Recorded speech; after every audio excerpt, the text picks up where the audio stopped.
À l'actualité, comme nous l'avons eu hier pour d'autres débats et comme nous l'aurons aussi tout à l'heure avec Bernard Cazeneuve et Édouard Philippe, ils auront à cœur, je crois, au début, d'évoquer cette actualité et la façon donc constructive dont on peut essayer de sortir notre pays de l'impasse. Nous aurons à 17h15 une allocution d'1 quart d'heure de Philippe Aguillon, l'un des meilleurs économistes de France. Alors j'ose pas dire le meilleur économiste, non pas pour vexer quiconque, mais parce que la dernière fois qu'on a dit ça, la personne est devenue Premier ministre. Donc je ne voudrais pas que ça paraisse comme une des solutions que nous proposons.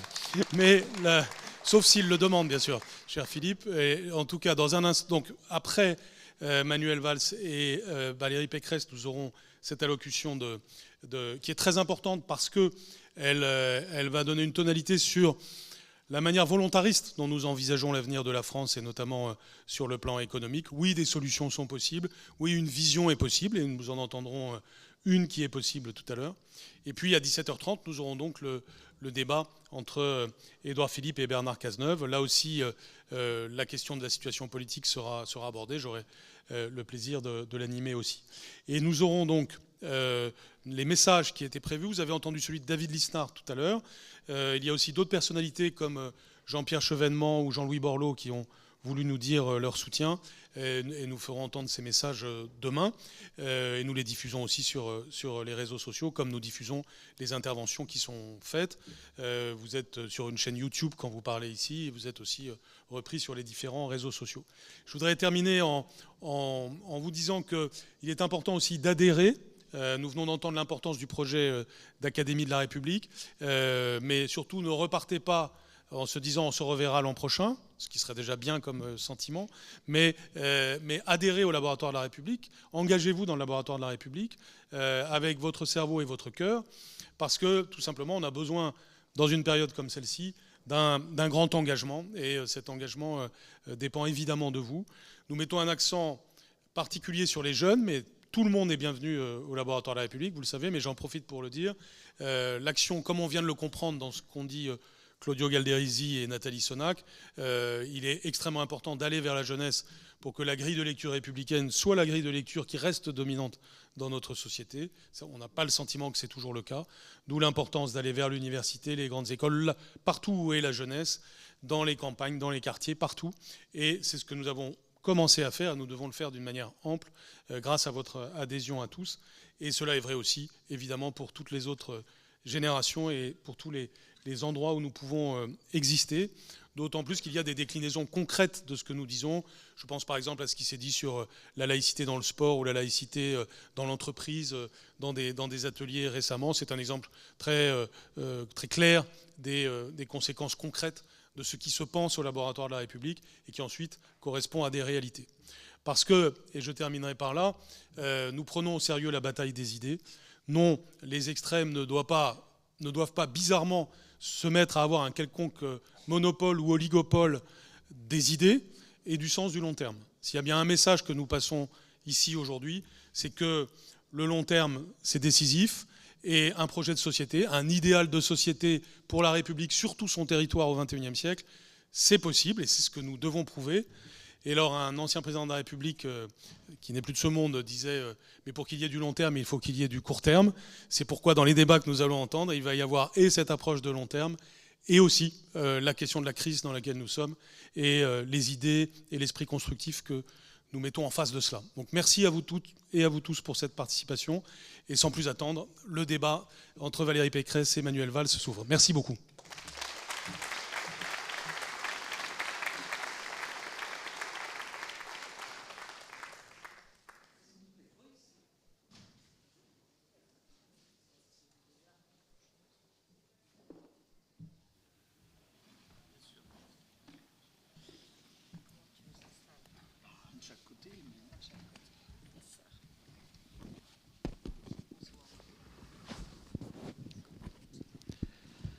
Chers amis du Printemps de la République, c'est un grand plaisir et un grand honneur pour moi de vous présenter Valérie Pécresse à ma gauche, exceptionnellement, euh, présidente de la région Île-de-France, mais aussi, et vos lumières en ce domaine pourront être utiles, vous avez été également la ministre de l'Éducation supérieure et aussi la ministre du Budget.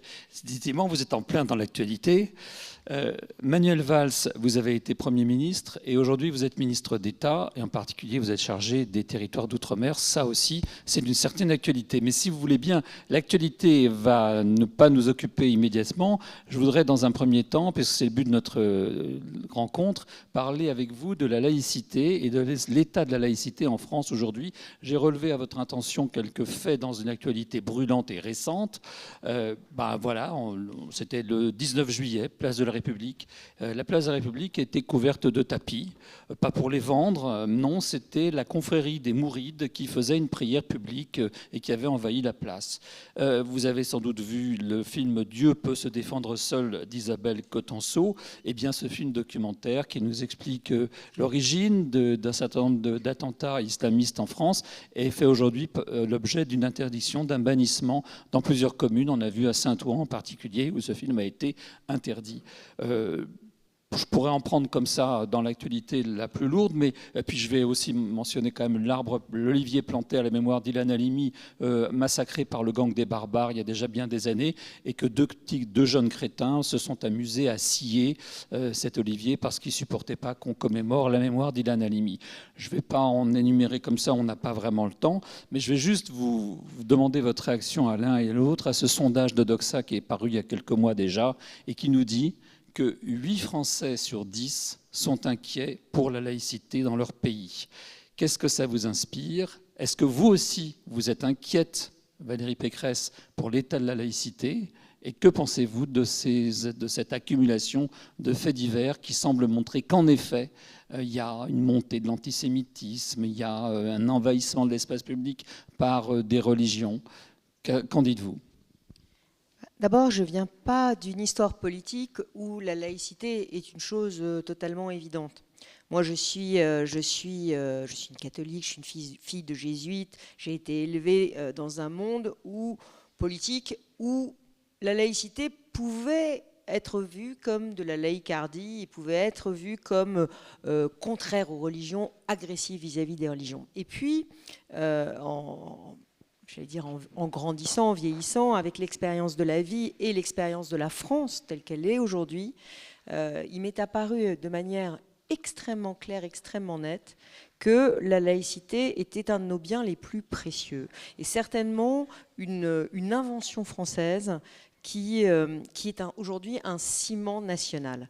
Et c'est le seul ciment possible. Et je le dis avec beaucoup de gravité parce que je préside une région qui est une région monde. C'est une région, l'Île-de-France, qui est un peu singulière parce qu'elle accueille la moitié des étrangers qui viennent en France chaque année. La France accueille des étrangers tous les ans. La moitié des migrants qui viennent en France tous les ans s'installent en Île-de-France. Donc ma région est une planète. Voilà, c'est une planète. Il y a eu l'exode rural à une certaine période, mais aujourd'hui c'est une planète. Et pourquoi la laïcité est aussi importante? C'est parce que la laïcité, c'est celle qui permet à chacun de vivre sa religion dans le respect de règles communes. Et c'est là que je me dis qu'il faut qu'on soit extrêmement ferme. Et c'est cette définition de la laïcité qu'il faut qu'on promeuse. C'est pas une laïcité qu'on adjective, ou c'est pas une laïcité qu'on tempère, ou c'est pas une laïcité qu'on nuance. C'est la laïcité, c'est-à-dire la possibilité pour chacun d'entre nous de vivre avec une forme de neutralité, d'être reconnu comme des êtres humains, de ne pas être assigné à religion. Vous avez parlé d'un fait divers qui s'est produit dans la ville où le siège de la région Île-de-France se trouve, Saint-Ouen, qui est une ville de banlieue populaire où nous avons voulu installer le conseil régional pour justement lui faire sortir des frontières du périphérique, montrer qu'il n'y a pas un bon côté du périphérique, un mauvais, que la banlieue n'est pas au banc, mais qu'au contraire, on est dans la banlieue. Et à Saint-Ouen, de manière très abrupte, le film qui retrace le procès des attentats de Charlie Hebdo a été la veille de sa diffusion, interdit, enfin plus exactement, je sais pas, la projection a été annulée. Voilà. Alors, les directeurs de la salle s'en sont défendus, on dit qu'ils ne voulaient pas politiser. Enfin bref, si on ne faisait pas de politique à Saint-Ouen, ça se saurait. C'est la circonscription d'Éric Coquerel, vous voyez. Donc bon, ça fait belle lurette qu'en Seine-Saint-Denis, on fait de la politique tout le temps et partout, et notamment dans les lieux culturels. Donc voilà, bon, enfin, en tout cas, là, en l'occurrence, c'était choquant. Et donc, ils ont interdit le film. Donc, j'ai évidemment dit et demandé. Donc, j'invite tous ceux qui sont ici la semaine prochaine, parce que la semaine prochaine, donc jeudi prochain, nous allons projeter à la région Île-de-France, évidemment en séance publique, ce film. Dieu peut se défendre tout seul, c'est ça ? Dieu peut se défendre seul. Dieu peut se défendre seul. Donc c'est une projection ouverte à tous, mais évidemment dans laquelle nous accueillerons tous les acteurs du printemps républicain. Nous accueillerons évidemment Richard Malka, qui est l'un des héros du film. Nous accueillerons toute l'équipe de Charlie Hebdo et nous montrerons ce film à Saint-Ouen, là où il a été interdit, pour montrer bien que la République est partout chez elle, parce que dire la République est partout chez elle, c'est un peu un slogan, et de temps en temps, ça nécessite des actes. Pareil, l'olivier de la fraternité planté à la mémoire d'Ilan Halimi à Épinay-sur-Seine. Épinay-sur-Seine qui est évidemment limitrophe de Saint-Ouen-sur-Seine, hein, comme tout le monde le sait, tous ceux qui connaissent la géographie de l'Île-de-France le savent. Épinay, c'est à 1 km du siège de la région Île-de-France. Donc nous avons décidé que nous planterions, juste avant le film, un olivier de la fraternité au siège de la région Île-de-France. Vous êtes évidemment tous collectivement invités à la plantation de cet olivier. J'ai aussi invité Aurore Berger, la ministre de la lutte contre les discriminations, qui est conseillère régionale, comme vous le savez aussi en ce moment. Et nous planterons cet olivier parce que à chaque fois qu'on fracasse un olivier, à chaque fois qu'on commet un acte antisémite, qu'on commet un acte raciste, je pense qu'il faut que l'ensemble de la société française se lève et que, voilà, on coupe un arbre, ben, replantons-en 500. Voyez, on interdit un film, diffusons-le partout. Je pense que la société française doit réagir et elle doit même surréagir aux attaques à la laïcité. Voilà ma réponse.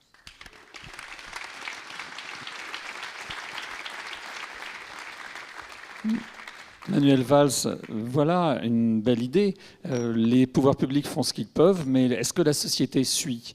Est-ce que vous avez le sentiment qu'effectivement la société est consciente des menaces qui pèsent sur la laïcité ? Est-ce que vous avez le sentiment qu'elle se mobilise pour défendre ce capital tellement précieux de notre héritage républicain ? La société, sans doute. Les enquêtes d'opinion le démontrent. Les Français sont particulièrement attachés à cette valeur qu'est la laïcité. J'allais presque commencer en écoutant Valérie comme elle. Moi, je ne viens pas d'une famille de gauche. J'étais enfant de chœur jusqu'à 16 ans. J'ai reçu une éducation catholique. Mais mon engagement à gauche, mon engagement au Parti socialiste, mon engagement aussi, de manière générale, dans l'action, et notamment sur le terrain, cet engagement m'a amené à penser que la laïcité était un élément assez fondateur. Mais je viens d'une famille politique, donc, qui s'est retrouvée embarquée dans toute une série d'événements, de faits, qui l'ont éloignée de cette valeur qui était fondatrice de ce qu'était la gauche républicaine. 1989, l'affaire du voile, parce que Brice, dans la définition que vous avez donnée de la laïcité, vous avez mis beaucoup d'éléments au fond. C'est la laïcité, c'est la manière dont on vit la République, c'est l'état de la société, ce qui se passe autour de la haine des Juifs. Donc c'est 89. C'est quelque chose qui ressemble beaucoup à ce qui arrive à Boualem-Sansal aujourd'hui, tout le débat autour de Roujdi. Ce sont évidemment les débats au début des années 2000, après la deuxième intifada, où on assiste à un basculement dans les quartiers que j'ai vu moi-même à Évry, et aussi des lois prises à l'unanimité par l'Assemblée à l'initiative du président Jacques Chirac, interdisant les signes ostentatoires à l'école. C'est une grande partie de la société, mais notamment de la gauche, qui refuse de voir ce qui est en train de se passer dans le pays avec Ilan Halimi, puisqu'on vient de l'évoquer, et les faits antisémites, et on n'en parle pas parce qu'ils ne sont pas commis par l'extrême droite, mais ils sont commis par le monde arabo-musulman, pour aller vite, en tout cas au nom de cette religion est dans un monde qui est en train de changer depuis la chute du mur de Berlin. Et c'est évidemment Charlie, vous venez de l'évoquer, qui est un basculement où une partie de la gauche n'est pas Charlie. Et nous ne sommes pas sortis de cela. Et c'est pour cela qu'on peut se retrouver avec, grâce à Jean-Michel Blanquer, qui lui a été évidemment en première ligne sur cette question de la laïcité depuis longtemps, mais notamment comme ministre de l'Éducation nationale. C'est pour ça qu'on peut se retrouver avec Valérie Pécresse, au-delà de nos itinéraires politiques, à défendre une idée qui est l'idée de l'universalisme, du fait que la laïcité nous permet de vivre ensemble dans ce pays, c'est-à-dire c'est évidemment la liberté de conscience, la liberté de croire ou de ne pas croire, c'est la séparation de l'État et des religions, mais dans l'espace public, ce qui pose bien évidemment et qui questionne l'islam. Je ne parle pas de l'islamisme, la place de l'islam dans notre société, et qui nous oblige à aller au-delà de nos différences politiques pour nous dire, voilà, là on se rassemble là-dessus. Évidemment, il y a la question cruciale, fondamentale de l'égalité entre les femmes et les hommes. Donc, sur tous ces sujets-là, dans une société ouverte, percutée par la question de l'immigration, par le surgissement déjà depuis quelques décennies de l'islam dans les sociétés européennes, cela nous oblige à non pas repenser le concept de laïcité, mais à le rendre évidemment pleinement ce qu'il est, c'est-à-dire une valeur fondatrice de laquelle nous ne pouvons pas nous éloigner et qui me paraît être un élément là aussi fondateur de ce que doit être la recomposition politique. C'est autour de cette notion de laïcité, dans laquelle ensuite on peut articuler les sujets que Brice Couturier a évoqués. Qu'est-ce qui se passe dans l'espace public à travers les exemples qui étaient évoqués. Qu'est-ce qu'on pense de la montée de l'antisémitisme et de la haine des Juifs et comment on y répond? Pourquoi il y a une partie de la gauche qui a basculé dans l'antisémitisme à partir de la haine d'Israël et des Juifs, de ce qu'on appelle l'antisionisme? Sur tous ces sujets que je porte modestement, avec plus ou moins de bonheur ou de réussite depuis un certain nombre d'années, ils sont fondateurs. Évidemment, les questions économiques, les questions sociales peuvent faire évidemment des différences. Mais dans ce moment crucial où toutes les sociétés basculent, où il y a une crise démocratique, une crise de la représentation, une crise de l'efficacité de l'action publique, eh bien, il faut être capable de se retrouver. Jean-Michel à la tête du ministère, Valérie à la tête de la région Île-de-France sont exemplaires dans la manière de traiter de cette question. Et c'est pour ça que le dépassement politique sur ces sujets-là, il est indispensable. Et ils fondent des différences qui ont brisé la gauche et qui ont fait qu'il y a sur ce sujet-là des gauches irréconciliables. Et si on ne comprend pas, c'est qu'on n'a toujours pas compris, qu'on pense qu'on va revenir au monde d'avant, des vieux affrontements qui nous mèneront au désastre. Je voudrais...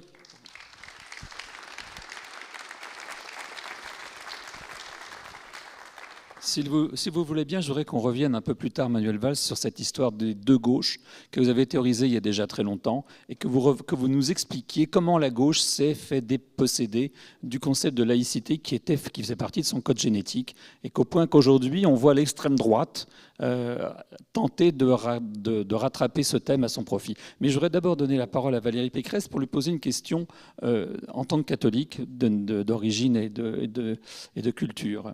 Est-ce que vous n'avez pas l'impression que le concept de laïcité tel que la République française, avec la loi de 1905, l'a théorisé, avait un problème avec l'Église catholique ? C'est indéniable, il y avait une volonté de l'Église catholique jusqu'au début du XIXe siècle de se mêler de la vie politique et même de contester la République de manière radicale, parce qu'il y avait un courant monarchiste, l'Action française, etc.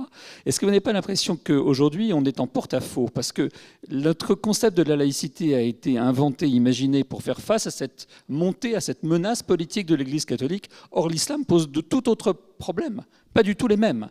L'islam, c'est une civilisation, c'est une culture, c'est pas seulement une foi, c'est aussi des lois. L'Église catholique, non, comme donner à Dieu ce qui est à Dieu et à César ce qui est à César. Dès le départ, il y avait une volonté, il y avait en tous les cas dans le code génétique du christianisme, il y avait la volonté, il y avait la possibilité en tous les cas de distinguer la sphère publique et la sphère privée. Dans l'islam, dans le Coran, c'est bien plus compliqué. Alors, ça me fait sourire ce que vous dites, parce que effectivement, ça me rappelle une anecdote où un démocrate chrétien italien, ancien président du Parlement européen, M. Tajani, était venu au Conseil régional, s'était fait beaucoup alpaguer par la gauche, qui lui avait dit « mais vous n'êtes pas un laïc ». Et il leur avait répondu bah, « écoutez, si vous n'avez rien compris, je suis laïque parce que je suis un chrétien démocrate. Et moi, j'ai lu les évangiles, et dans les évangiles, on dit « rendez à Dieu ce qui est à Dieu et à César ce qui est à César ». Donc, et je suis désolée si en Italie, il y a un parti politique qui s'appelle les chrétiens démocrates, c'est notre histoire, ne venez pas critiquer notre histoire. Et il s'était retourné vers moi, il m'a dit « mais il y a 4 groupes communistes au Conseil régional », parce que tous les groupes posaient une question. Il y a 4 groupes communistes au Conseil régional. Je lui dis non, c'est pas des communistes. Il y a les socialistes, les Verts, les communistes et la LFI. Mais ils avaient tous posé la même question au pauvre Tajani, qui était mais vous n'êtes pas un laïc, vous ne respectez pas la laïcité, ce qui était complètement hors de contexte. Ce qui montre d'ailleurs à quel point on va avoir du mal à faire l'Europe, parce qu'en réalité, les Français plaquent sur l'Europe leur modèle de société qui n'a rien à voir avec celui des autres pays. Bon, enfin en tout cas c'était assez drôle, donc je n'ai pas 4 groupes communistes, j'ai 4 groupes de gauche, mais ils ont tous des petits problèmes avec la laïcité en ce moment, enfin en tout cas un grand nombre d'entre eux. Mais je voudrais revenir sur ce que vous avez dit sur l'extrême droite et la laïcité et la gauche laïcité. Je crois qu'aujourd'hui, le clivage droite-gauche est certainement un clivage assez structurant de la vie politique française, mais je pense qu'aujourd'hui, il y a des clivages qui sont complètement transversaux. Et le clivage républicain par républicain est pour moi aujourd'hui presque plus fondamental que le clivage droite-gauche. Parce que être un peu plus pour l'égalité ou un peu plus pour la liberté, ça, c'est le clivage droite-gauche. La droite est plus pour la liberté, la gauche est plus pour l'égalité. Mais à la limite, ça ne remet pas fondamentalement en cause notre conception de l'homme. En revanche, être pour la République, pas pour la République, être universaliste ou être communautariste, ça remet complètement en cause notre conception de l'homme. Donc c'est vraiment des sujets qui montrent que, eh bien, il faut qu'on se rassemble en tant qu'hommes et femmes de bonne volonté, et c'est absolument indispensable. Mais je récuse complètement l'idée que l'extrême droite puisse être défendresse de la laïcité, pour une seule et bonne raison, c'est que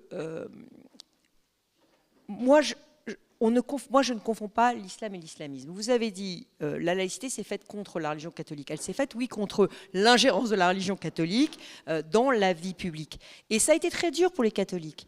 Et moi, ce que je dis aux musulmans de ma région, quand je vais leur parler, quand je vais m'adresser à eux, parce qu'il faut s'adresser à eux, parce qu'il faut aller leur parler. Et là aussi, voilà, on ne peut pas aller sur des marchés de Noël et refuser d'aller dans un iftar à la rencontre, dans un dîner interreligieux, à la rencontre des musulmans de son territoire. C'est une erreur. Il faut y aller, il faut aller leur parler. Et qu'est-ce que je leur dis ? Ben, je leur dis, vous savez, on a demandé aux chrétiens, aux catholiques, on a demandé aux juifs, on leur a demandé d'inscrire leur religion dans les lois de la République. On leur a expliqué que la loi était quelque part au-dessus de la foi. Alors pas au-dessus en termes spirituels, bien sûr. La loi ne nous donnera pas la vie éternelle, mais qu'elle était au-dessus dans nos relations à l'autre. Voilà, dans l'espace public. Et ça, c'est un message intéressant, parce que dire aux musulmans de France, en fait, vous êtes comme les autres. On n'est pas en train de vous faire une discrimination, on est juste en train de vous demander de ce qu'on demande à toutes les autres religions de France, aux catholiques et aux juifs. Donc faites la même chose, inscrivez-vous dans les lois de la République. Alors, effectivement, c'est très compliqué pour eux, parce que c'est pas comme ça qu'est conçue la religion musulmane. Mais moi, je ne confonds pas l'islamisme et l'islam. Et quand j'entends un Éric Zemmour dire « il n'y a pas de différence », je lui dis bah, « alors fermez toutes les mosquées ». Je veux dire, à ce moment-là, s'il n'y a pas de différence, il faut tout fermer. Il ne faut pas fermer que les mosquées islamiques, il faut fermer toutes les mosquées. Comment est-ce qu'on peut gérer ça ? Ce n'est pas possible. Vous êtes obligés de faire un travail sur les religions pour les inscrire dans ces lois. Et c'est évidemment quelque chose d'extrêmement difficile et d'extrêmement exigeant. Et qu'on ne peut faire que si, en face de nous, nous avons des interlocuteurs qui se disent « on est traité de la même manière que les autres ». Voilà.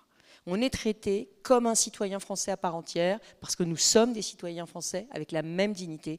Voilà. Et cet humanisme laïque, je pense que c'est pas quelque chose que l'extrême droite cultive énormément. Manuel Valls, je voudrais donc revenir à cette fracture au sein de la gauche.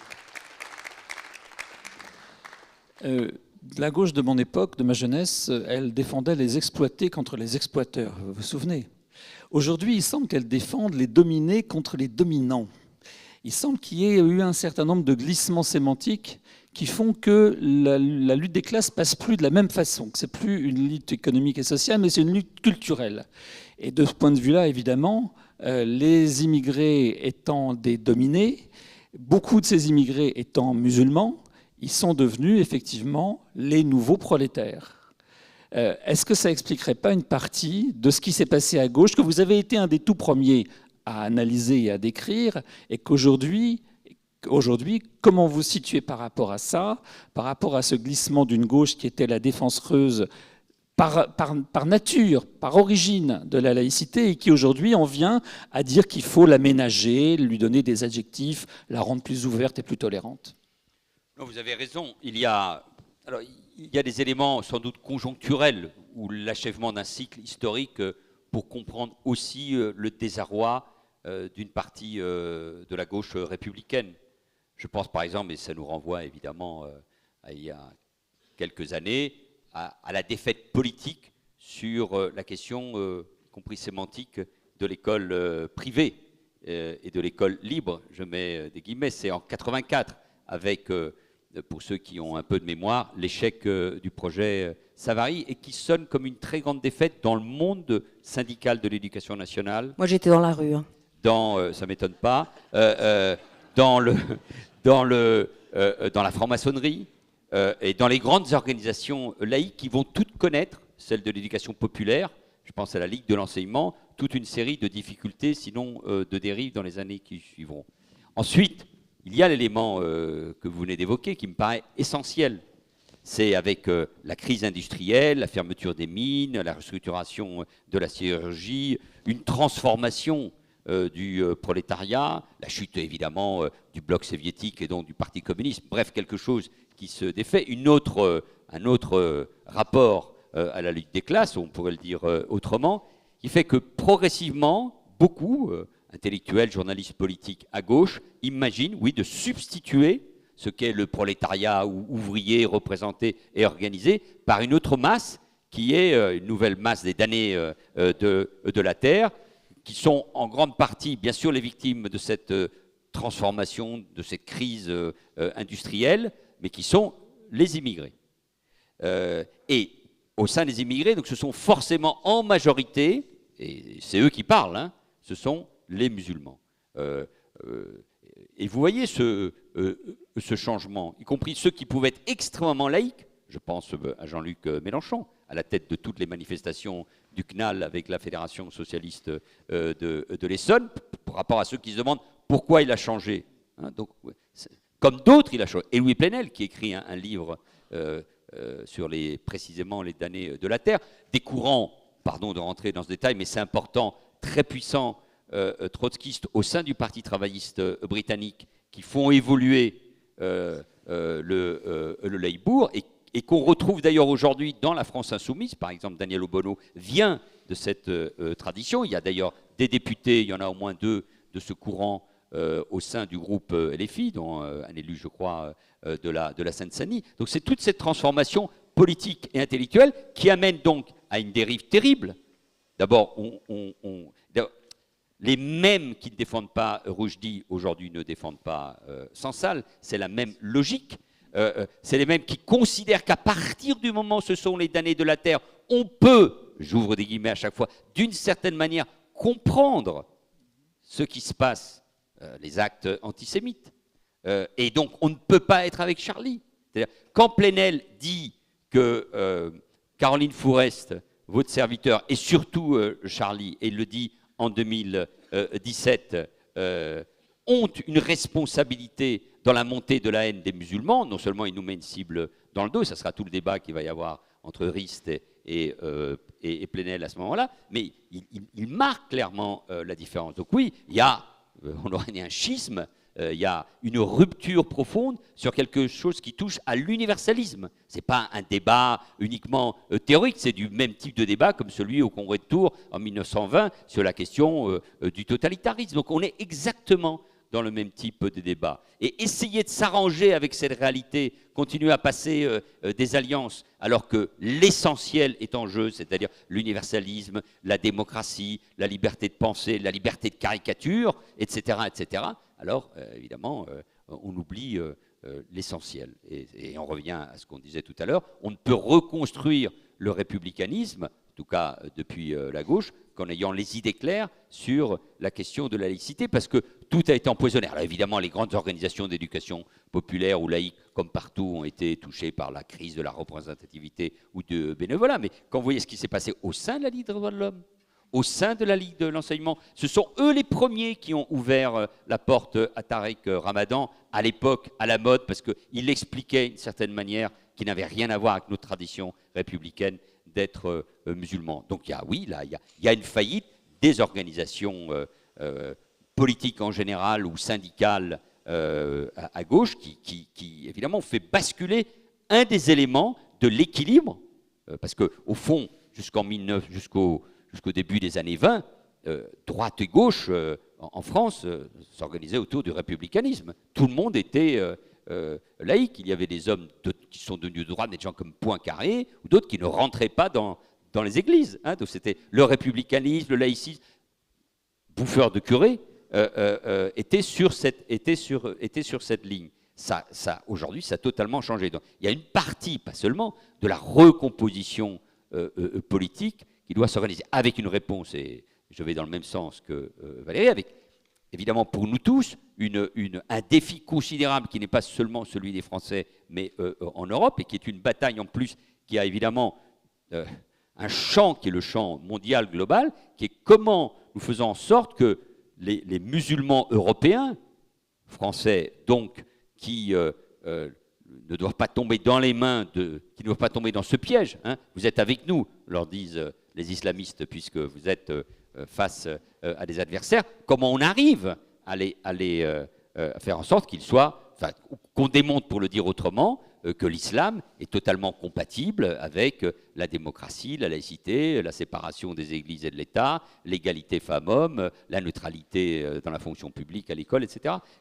Et on doit gagner, on doit gagner ce débat. C'est difficile, les sondages le montrent dans la jeunesse. D'ailleurs, d'une manière générale, pour ce qui concerne la laïcité, nous avons un problème avec les nouvelles générations et toutes les enquêtes que Valérie fait faire, j'imagine, sur les lycéens le démontrent. Mais quand dans la grande manifestation pour la République contre l'antisémitisme, quelques jours après, le 7 octobre, bon, il y a beaucoup d'absents, il paraît, mais en tout cas, il y a aussi les organisations musulmanes représentatives de l'islam ou de la mosquée de Paris qui sont absentes. Donc et pourtant, il ne faut pas abandonner le combat, parce que je pense en effet que nous devons empêcher que ceux qui disent que islam et islamisme, c'est la même chose, l'emportent. Mais c'est un débat qui a lieu au sein de l'islam, il y a forcément un débat qui a lieu au sein de la société. C'est un défi considérable, et nous, responsables publics, politiques, nous devons être capables de montrer un chemin, d'aider, mais en étant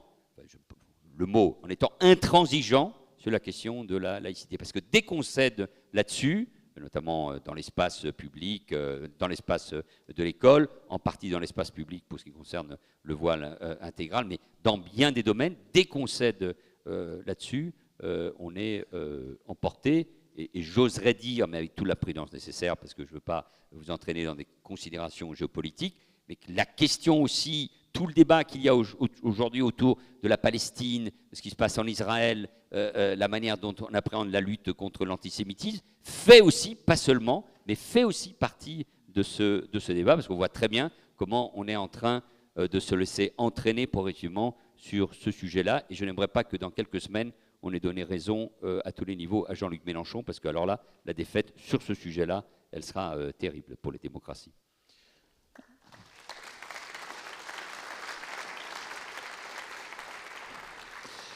Alors Valérie Pécresse, je le disais, vous avez été aussi ministre de l'Éducation nationale et je voudrais vous poser une question à ce propos. Tous les gens qui fréquentent un peu l'université s'aperçoivent qu'on a affaire à des cursus, à des étudiants, à des professeurs qui enseignent l'idée que notre État postcolonial pratique, je cite, un racisme institutionnel et qu'il pratique un racisme d'exclusion. Et comment peut-on faire face à ce déferlement d'idéologie qui tend à faire de tous les descendants de l'immigration des victimes d'un État postcolonial français? Et vous savez que cette idéologie s'imprègne dans les jeunes générations de plus en plus tôt, et en tous les cas à l'université, elle est surabondante. Alors c'est gentil, nous ici on est tous des républicains laïcs, on fait ces constats. Comment faire en sorte de lutter contre ce qui nous menace, qui menace l'existence même de notre République, ses fondements, qui sont donc l'humanisme, la laïcité, l'universalisme, et pas le relativisme, qui est au contraire prôné par les courants woke.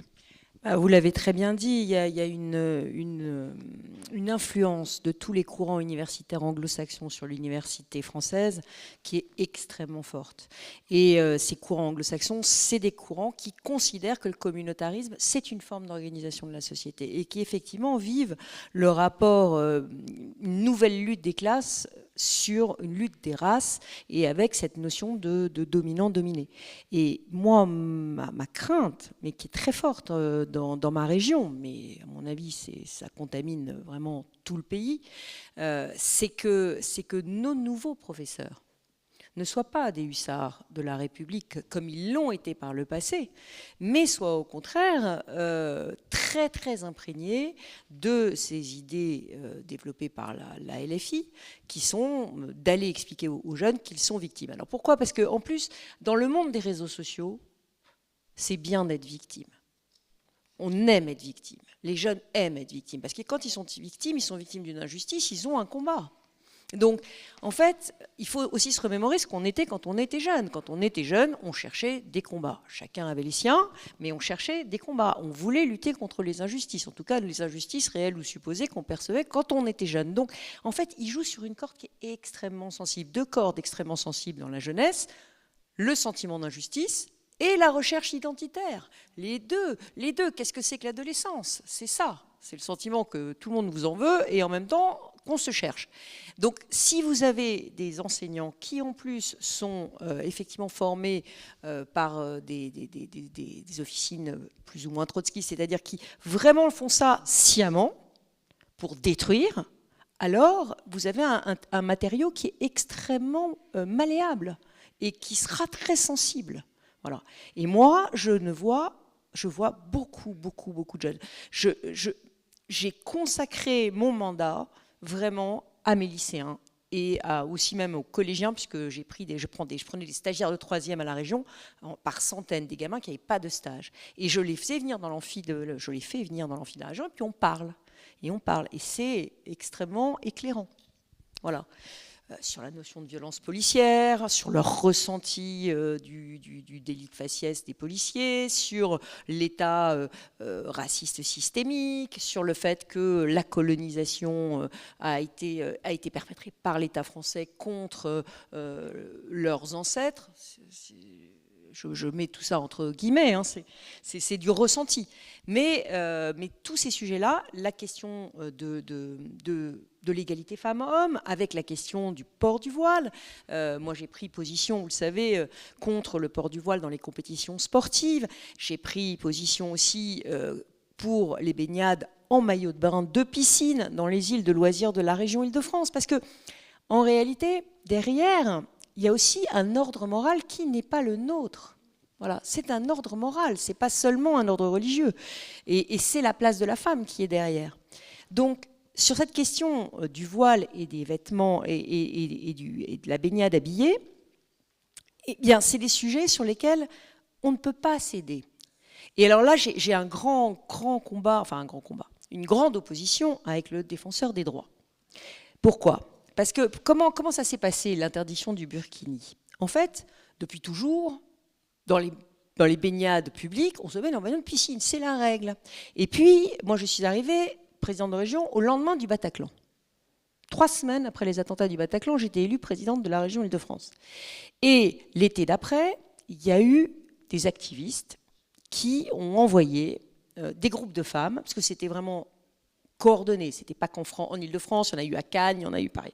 Ils ont envoyé des groupes de femmes se baigner en burkini, exprès, dans les îles loisirs, pour, j'allais dire, pousser l'avantage, on va dire les choses comme ça, pour essayer de gagner du terrain. Et moi, ça a provoqué vraiment des crispations très fortes d'ordre public. C'est-à-dire que j'avais des femmes, par exemple, on peut penser à l'île de loisirs de Créteil, il y a une très grosse communauté juive à Créteil. Ça a énormément choqué de voir arriver ces femmes habillées. Et j'avais des femmes qui disaient, bon, bah, si c'est comme ça, moi j'enlève le haut.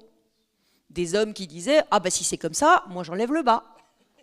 Donc, bah oui, pourquoi est-ce qu'on ne serait pas nudistes sur les îles de loisirs? Si eux ont le droit de se baigner habillés, nous, on a le droit aussi de se baigner tout nus. Je veux dire, après tout, voilà. Donc, j'ai eu à un moment des échauffourées, enfin, des vrais débuts d'échauffourées. Et donc, on s'est posé 5 minutes. À l'époque, Bernard Cazeneuve était ministre de l'Intérieur. Et on s'est posé 5 minutes et on s'est dit, qu'est-ce qu'on fait? Il fallait justifier ça en droit. Parce que nous sommes un État de droit. Et c'est très précieux. Donc, on a justifié, on s'est posé. J'ai dit, écoutez, moi, je suis du Conseil d'État, alors on va justifier ça en droit. Et j'ai dit, hygiène. Hygiène, parce que y avait des femmes. Alors, le burkini, on peut discuter. Il y en a effectivement qui se baignent en maillot de néoprène. Voilà, mais la vérité, c'est que les femmes musulmanes, dans les piscines, elles se baignent habillées. Et le burkini n'est pas une tenue religieuse. Enfin, plus on est couvert, mieux c'est. Donc, hygiène. Deuxième sujet, sécurité, parce que défibriller une personne habillée, si elle se noie, c'est quand même un énorme sujet de risque de noyade. Donc, hygiène, sécurité, et j'ai rajouté ordre public. Je suis allée voir Bernard Cazeneuve. Il était un peu stressé sur le sujet, parce que c'était un peu tendu. Jamais stressé, Bernard. Oui, enfin, il ne paraissait pas stressé, mais enfin, il était quand même un peu tendu. Et il m'a dit, mais moi, je suis d'accord pour l'hygiène, je suis d'accord pour la noyade, mais l'ordre public, va falloir le prouver devant le juge. Je dis, bah, moi, je le prouverai, parce que je vous expliquerai ce qui s'est passé à Cergy, à Créteil, les échauffourées, les nudistes contre les habillés, tout ça, les textiles, enfin bon, bref. Et alors, il m'a dit, ok, pas de contrôle de légalité, on accepte la justification de la région Île-de-France. Mais c'était compté sans le CCIF, le comité de lutte contre l'islamophobie en France, ceux qui sont en partie à l'origine de l'assassinat de Samuel Paty. Voilà. Eh bien, ils ont déféré ma délibération au défenseur des droits, et j'ai reçu une lettre du défenseur des droits. Je suis toujours en contentieux, hein, je le dis pour que les choses soient claires. La lettre du défenseur des droits me disait, mais ça vaut le coup quand même d'être raconté, me disait, non, il n'y a pas de problème d'hygiène, alors, parce que c'est des maillots de piscine, maintenant, les burkinis, c'est des maillots de piscine. Alors, je vous dis, là encore, ça se questionne, parce que ce ne sont pas toutes en maillot de piscine. Bon, bref. Donc, 1, pas d'hygiène, pas de problème d'hygiène. 2, pas de problème d'ordre public, on ne voit pas du tout pourquoi ça gênerait l'ordre public, très bien. Et puis 3, alors celle-là c'est la meilleure, pas de problème de risque de noyade, parce que les maîtres nageurs n'ont qu'à avoir des ciseaux sur eux. Alors évidemment, vous allez me dire, c'est la première chose qu'un maître nageur a sur lui, des ciseaux pour pouvoir découper les combinaisons des femmes qui se noient. Et puis surtout, je me suis dit, quand même, c'est là qu'on voit qu'on a quand même des hautes autorités qui sont vachement sur le terrain et vachement dans le concret, parce que où est-ce que le maître nageur va mettre les ciseaux? Et je me suis dit, finalement, le défenseur des droits rend la profession de maître nageur quand même extrêmement dangereuse, et on va encore me demander des primes de risque. Bref, je vous ai fait rire, mais je vous fais rire pour vous montrer à quel point on peut pousser jusqu'à l'absurde un raisonnement. Alors, et on m'a accusé de discrimination, de discrimination religieuse. Eh bien, je suis désolée, c'est un complet retournement de situation. Parce que moi, ce que j'ai répondu aux défenseurs des droits, c'est que ce n'était pas à la République de s'adapter aux prescriptions religieuses de telle ou telle religion. Si demain j'ai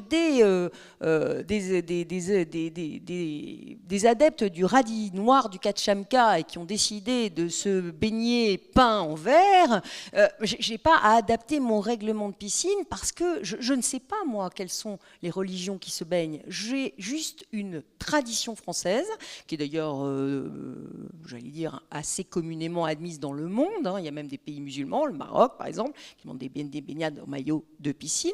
Donc voilà, on me demande moi de m'adapter à une religion spécifique. Ça n'est pas à la République d'adapter ses règles séculaires à une religion spécifique. C'est ça la discrimination pour des motifs religieux. C'est de nous demander de changer nos lois pour nous adapter. Et c'est là qu'on commence, vous voyez, petit à petit à se faire grignoter. Nous n'adaptons pas nos modes de vie. C'est les modes de vie qui s'adaptent. Et ça a toujours été comme ça dans tous les pays du monde, c'est ça. Donc si la France est lâche, à ce moment-là, vous voyez, on recule et la laïcité recule. L'idée de la laïcité recule. Voilà. C'est sur notre lâcheté que la laïcité recule.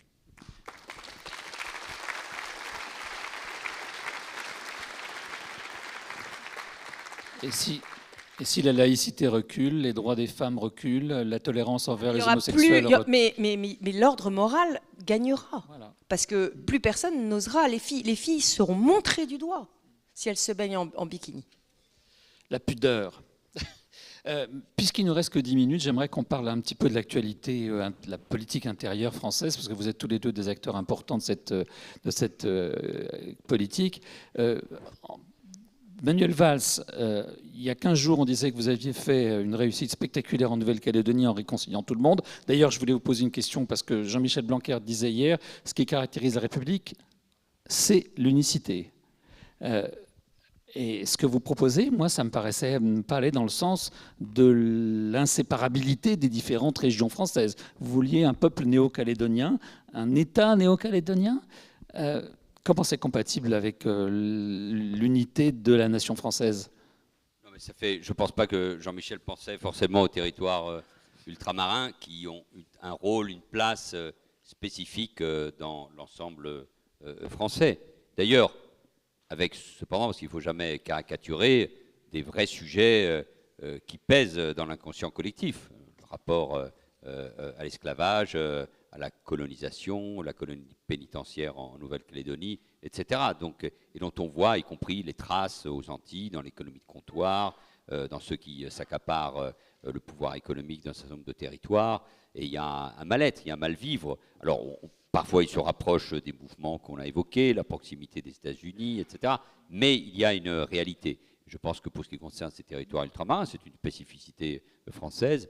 Il faut adapter à chaque fois les formes institutionnelles que nous sommes capables d'inventer. Et pour la Nouvelle-Calédonie, depuis 1988, c'est une forme exceptionnelle, sui generis, qui nous permet d'être tous extrêmement inventifs sur ce sujet-là.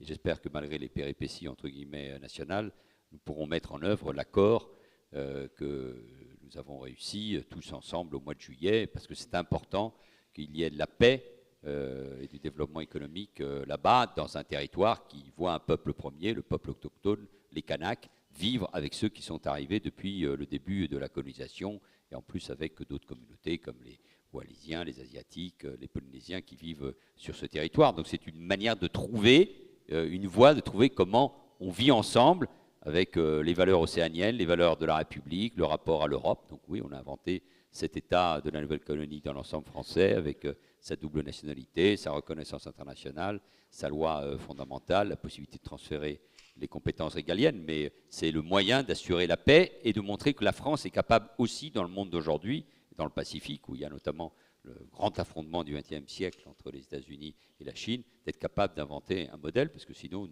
nous perdrons cette présence qui est très importante, pas uniquement pour la question de défense, mais je pense notamment à la question de l'océan, des fonds marins, de ses ressources. Donc c'est un enjeu tout à fait considérable pour nous, dans des sociétés qui évidemment sont différentes, y compris dans le rapport à la religion. Mais regardez, la Réunion, dans l'océan Indien, a un modèle qu'il faut préserver aussi où les religions sont capables, dans le cadre de la République, parce que là il s'agit d'un département, on est dans les fameux 4 territoires départementalisés après la Seconde Guerre mondiale, c'est de Victor Schœchler à Aimé Césaire, c'est ce grand mouvement qui a eu lieu et qui a touché les anciennes colonies marquées par l'esclavage. Là, il y a un modèle où on arrive à vivre ensemble, c'est très vigilant, je serai lundi et mardi à Mayotte. Là aussi, c'est un autre modèle où l'islam est évidemment extrêmement majoritaire. Non, la France, oui, l'unicité des valeurs, mais avec aussi une diversité qu'il faut totalement intégrer. Parce que la République et la laïcité, c'est pas nier ni les religions, et la possibilité de croire, de ne pas croire, et les spécificités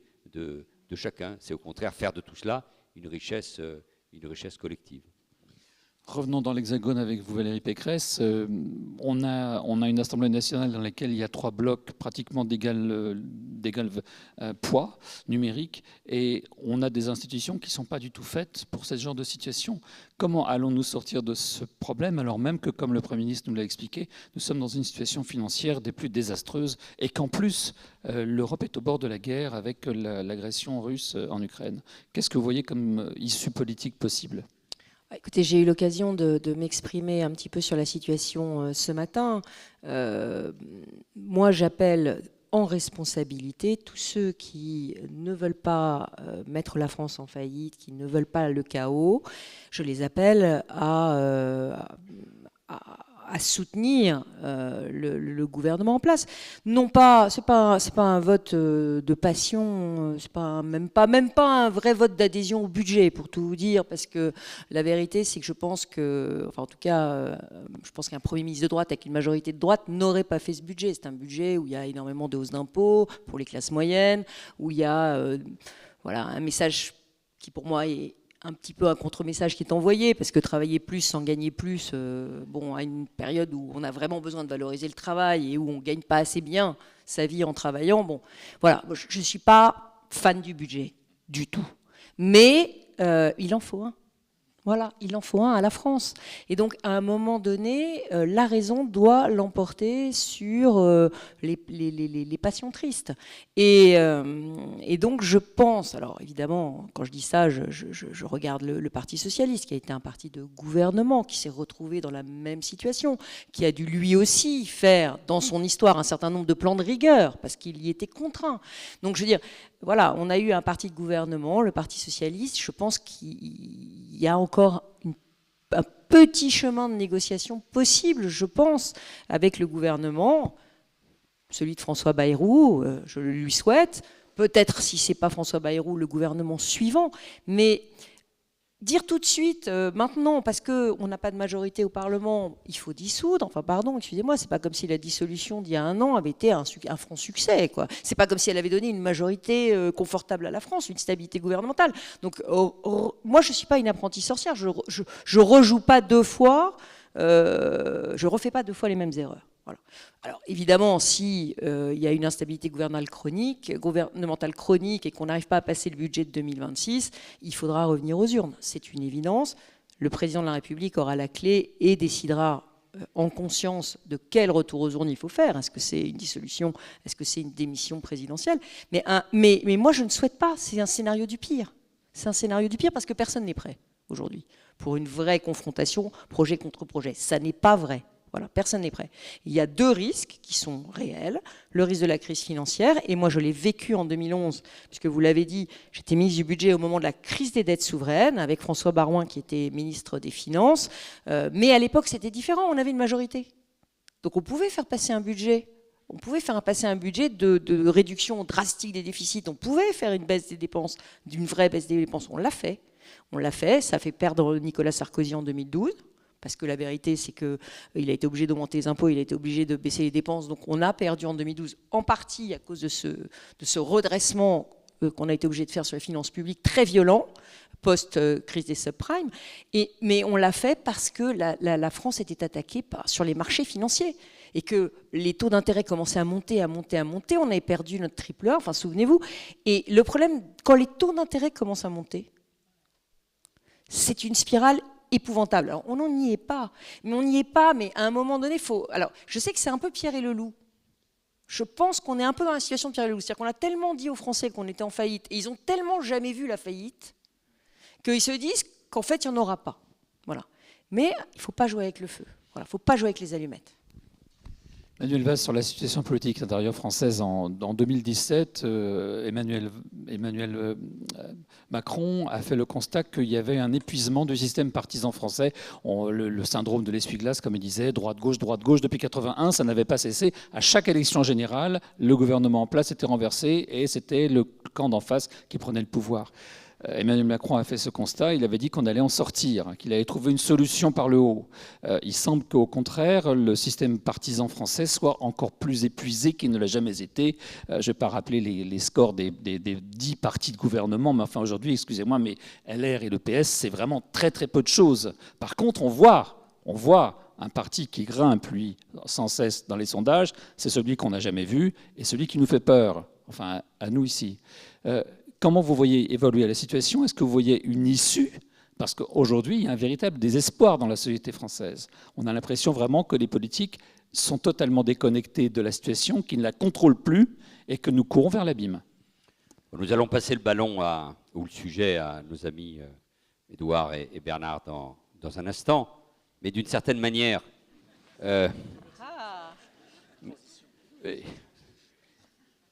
peut-être projetons-nous une seconde. C'est pas parce que je parle d'eux que je pense à cela. Projetons-nous en 2027. Parce que c'est aussi le travail que vous êtes en train de faire au laboratoire des idées. Qu'est-ce qui est possible en 2027? De manière abrupte, puisqu'il reste peu de temps. Je ne crois pas au retour du débat classique, traditionnel, même s'il structure, Valérie a raison, une partie de nos débats, je ne crois pas au retour partisan du débat droite-gauche. Il ne sera pas possible. En tout cas, il sera sous d'autres formes. Donc ça veut dire qu'il faudra penser à des coalitions politiques et d'idées sur des projets, des programmes, des propositions qu'on fait aux Français. Et qui ne soient pas uniquement sur le thème « il ne faut pas que X ou Y arrive au pouvoir ». Donc ça ne peut pas être uniquement le rejet, ça doit être des réformes préparées, présentées face à un peuple mûr pour entendre un certain nombre de choses, et à condition qu'il y ait autour de celui de celle qui sera le président de la République, des équipes qui viennent d'horizons différents et qui, contrairement à ce qui se passe aujourd'hui, le font sur une base de projet, une base programmatique et écrite, qui soit la plus intelligente possible, c'est-à-dire quelque chose de très contraire à ce qu'on est capable de faire jusqu'à maintenant. Donc ça, si on ne fait pas ça, tout ce qu'on fait aujourd'hui dans les prochains jours, bon, ça sera une manière de reculer l'inévitable.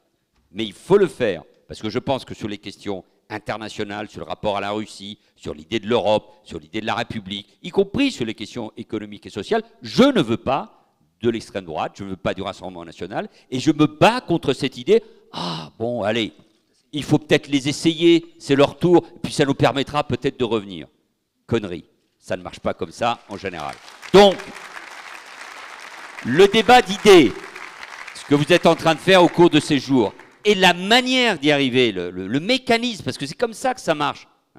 Pourquoi ça ne marche pas maintenant depuis essentiellement 2022, évidemment en 2024? Parce qu'il n'y a pas de mécano, on ne sait pas comment faire, puisqu'on est quand même dans quelque chose qui est totalement en dehors du fonctionnement des institutions de la Ve République, et évidemment depuis le résultat de la dissolution qui infuse tranquillement son poison. Et puis j'en viens à votre question, je vais dans le même sens évidemment que Valérie, il faut un sursaut. Il faut un sursaut parce que, Édouard avait raison l'autre jour, s'il n'y a pas d'autre solution, eh bien oui, le retour aux urnes sera inévitable. Mais comment on le rend impossible, en tout cas difficile? Ce n'est pas la responsabilité. C'est-à-dire, comment on construit un budget dont le pays a besoin? Ce ne sera pas le budget parfait. Il n'y en a pas d'ailleurs.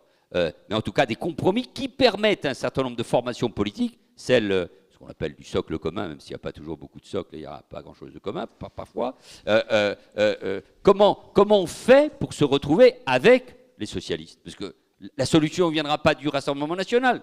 D'abord, ils vont mieux l'éviter, parce qu'ils veulent le chaos, au sens où ils veulent précipiter la crise de régime.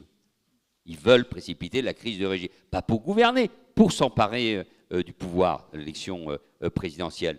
En jouant entre dissolution et démission. Donc la seule solution, elle est là. Donc, alors ça ne dépend pas que du socle commun, ça ne dépend pas que des républicains, des macronistes ou du centre. Non, ça dépend évidemment aussi, oui, en effet, Valérie, des socialistes. Donc ça veut dire qu'il faut quand même trouver les voies d'un compromis.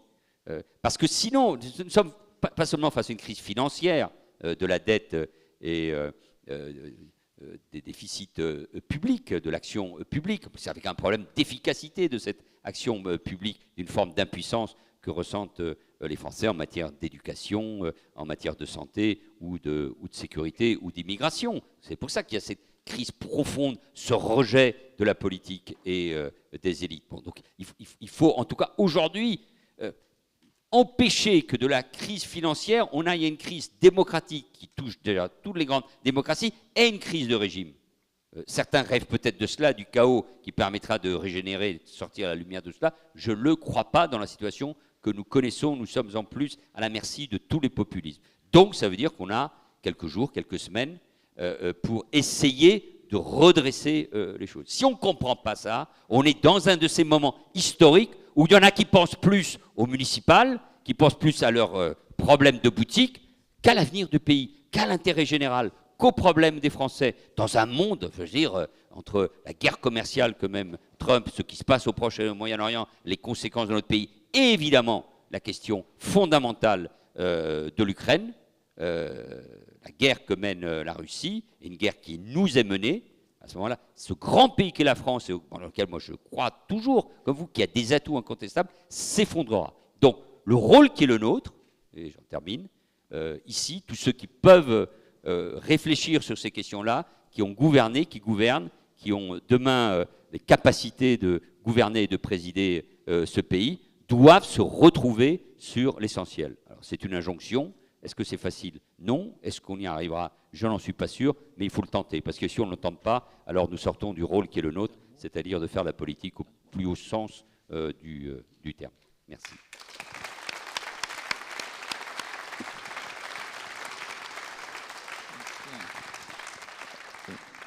Valérie Pécresse, un dernier mot, me fait signe qu'il faut arrêter la séance, mais je voudrais juste savoir si vous êtes d'accord avec ce que vient de dire Manuel Valls. Est-ce que vous êtes prête à négocier une espèce de contrat de gouvernement comme les Allemands avant des élections cette fois-ci et non pas après quand c'est un petit peu trop tard? Alors avant les élections, je ne suis pas certaine, mais quand on s'aperçoit qu'on n'a pas de majorité, normalement on nomme une personnalité qui va construire ce pacte de gouvernement. C'est comme ça que ça se fait dans les autres pays. Le problème, c'est que ce n'est pas du tout notre tradition. Notre tradition à nous, c'est d'avoir un gouvernement majoritaire. D'ailleurs, le quinquennat a été fait pour ça. Ça a été fait pour que les élections législatives suivent l'élection présidentielle et qu'il y ait une majorité très très large qui supporte le président. On n'a jamais eu l'habitude que le Parlement soit aussi indiscipliné, aussi intenable. Et ça a complètement, j'allais dire, pris tout le monde à revers, et on ne s'est pas adapté à cette situation. Valérie, je t'interromps. Une seconde. Mettons qu'Édouard Philippe soit président de la République. Et mettons qu'il ait la majorité absolue à l'Assemblée.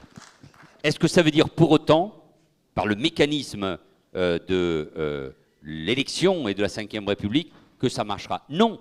Ça rend les choses plus faciles. Mais on est obligé de travailler avec le monde, avec les partenaires sociaux, oui, avec ça, les élus, sujet. avec la société française. Oui, mais ce que je veux dire par là, c'est que... Les corps intermédiaires ont été un tout petit peu mis de côté dans ces derniers mandats. On peut le dire. Il faut avoir des relais. Il faut avoir des relais dans la société civile. Ce que je veux dire par là, c'est que sur le plan politique, je préfère qu'il y ait évidemment des majorités, mais pour que ces majorités marchent, qu'elles soient dans un rapport avec le pays, il faut qu'il y ait de la diversité. Et donc, d'entrée de jeu, sous des formes à imaginer, bien évidemment, il faut des formes de coalition. Écoute, et je vais m'inscrire totalement en faux sur des choses que j'entends en ce moment. On nous dit la solution, ce serait la proportionnelle intégrale. Alors surtout, on n'y va pas, la proportionnelle intégrale. Et en revanche, moi j'ai beaucoup évolué sur une question sur laquelle j'étais plutôt, j'allais dire, dans le sens de la pensée majoritaire, c'est sur le cumul des mandats.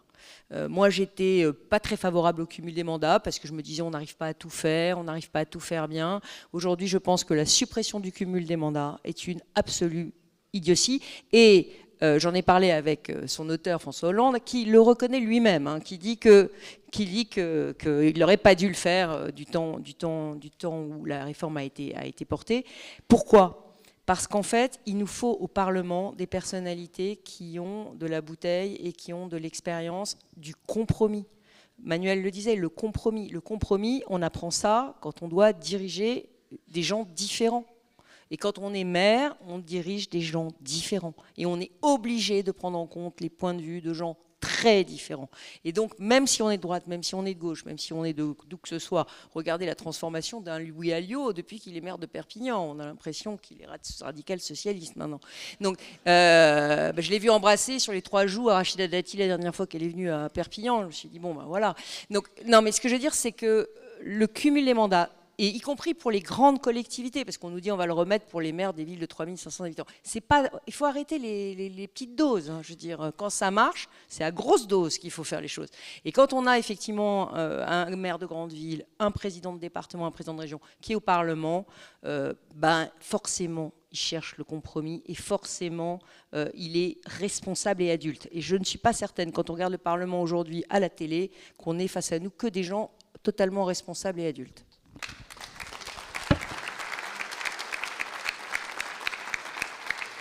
Je veux ici remercier Valérie Pécresse et Emmanuel Valls pour ce débat formidable.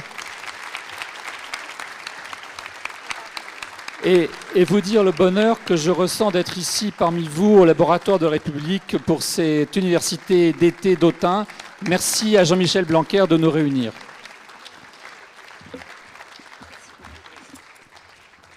Merci à tous. Bravo pour ce débat.